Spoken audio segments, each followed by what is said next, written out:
Weird habits that secretly mean you're smart. Ever wonder if your weird habits actually mean you're secretly a genius? Turns out the quirks you thought were flaws might be your brain showing off. Let's jump right into this. Number 8. Talking to yourself. You know those moments when you're pacing around the kitchen, muttering, "Okay, wallet, keys, phone. Where are you, you sneaky little gremlins?" Yeah. That's not you going crazy. That's your brain debugging itself out loud. Research shows that talking to yourself actually helps organize thoughts, improve focus, and even regulate emotions. Basically, you're your own personal assistant, except unpaid and mildly unhinged. When you say things out loud like, "Don't forget the password," or "You got this," your brain tags those phrases as important commands, making you more likely to remember or act on them.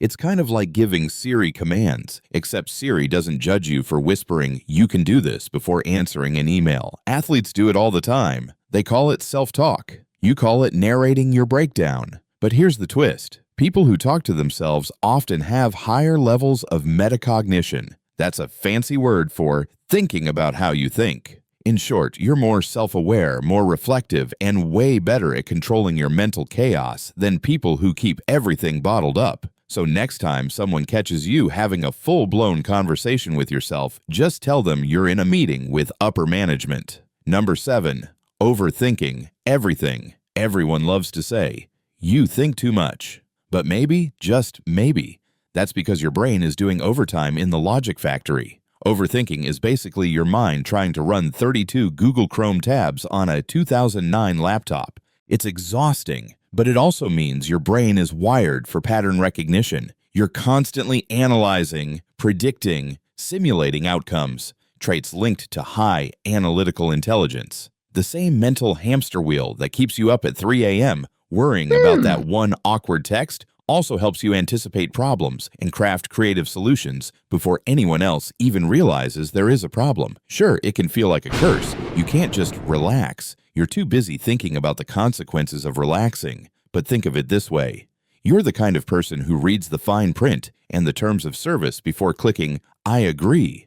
You notice details that others skim past, which is why you often end up being the "why didn't anyone else think of that" person in the room. So, yes, overthinking might ruin your sleep, but it might also save your career, your relationships, and your future from turning into a flaming dumpster. Balance, right? Number 6. Always running late. If punctuality were an Olympic sport, you'd be the one showing up right after the closing ceremony. But here's the surprising part. Chronic lateness is sometimes linked to optimism and creative cognition. People who are habitually late tend to underestimate how long tasks will take because their brains are wired to think in possibilities, not limitations. You're not bad at time management. You're just busy operating in a time zone called Inspiration Standard Time. Your mind works like a whiteboard full of unfinished genius, new ideas, connections, and tangents popping up every 5 seconds. You lose track of minutes because you're lost in concepts. Psychologists call it polychronic behavior, the ability or delusion to handle multiple things at once. In short, you're the dreamer who's always running 10 minutes behind reality. And sure, it might stress everyone else out, but let's be honest. If Einstein didn't have his head in the clouds, we wouldn't have relativity. So go ahead, be late. Just make sure you're late because you are inventing something brilliant, not because you spent 20 minutes debating which socks feel most like Tuesday. Number 5. Random doodling. Remember getting scolded in school for doodling in the margins? Turns out you weren't bored. You were processing. Doodling activates the brain's default mode network, the system responsible for creative insight and subconscious problem solving. When you absent-mindedly draw spirals or alien cats during a boring meeting, your mind is actually organizing information in the background. Studies show doodlers retain up to 29% more information than non-doodlers. So yeah, while everyone else is forcing themselves to focus, you're subconsciously mapping connections between ideas, emotions, and memories. It's like your brain's version of background defragmentation, except with stick figures. And let's be real, the doodlers are usually the ones who later pull off ideas that make everyone else say, "Wait, how did you think of that?"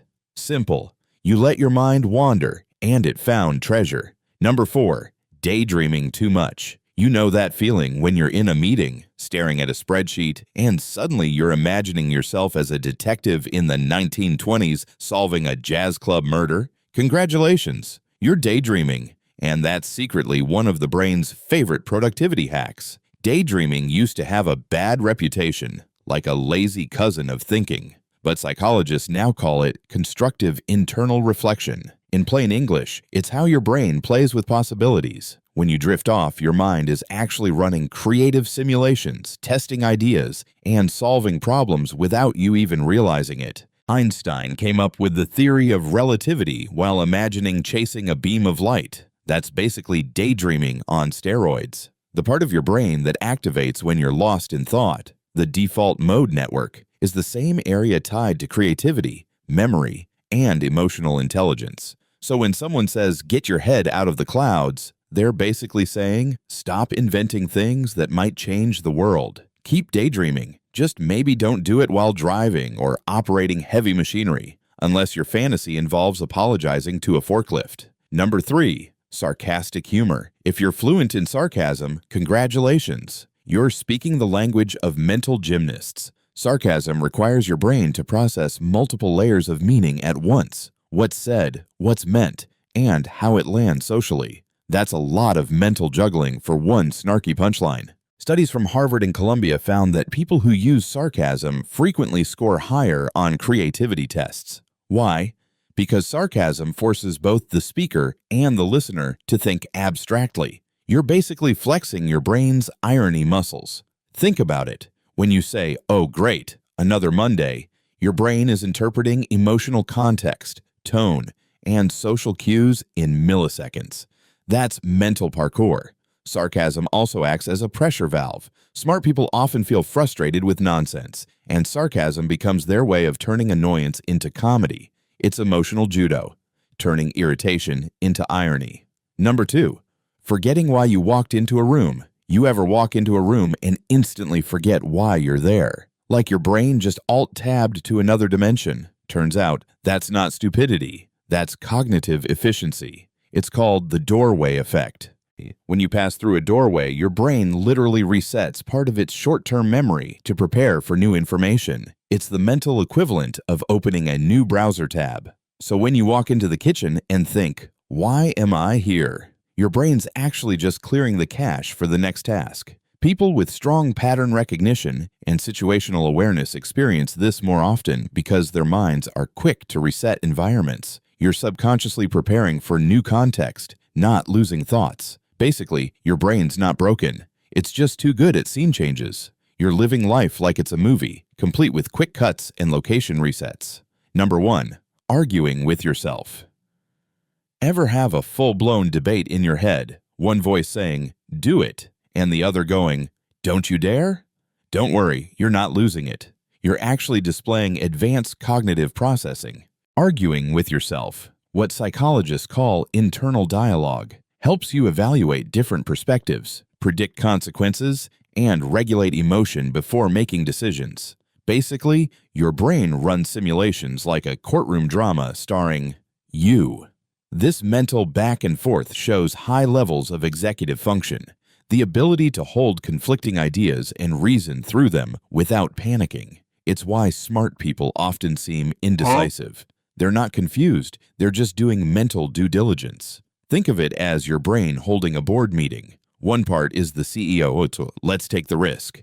Another is the accountant, we can't afford it. And somewhere in there is the intern saying, maybe we should just take a nap. It's messy, sure, but it's also why you make more thoughtful choices than the people who just shout YOLO and hit send. That's all for today. I'll be making similar videos in the future. Subscribe to see them.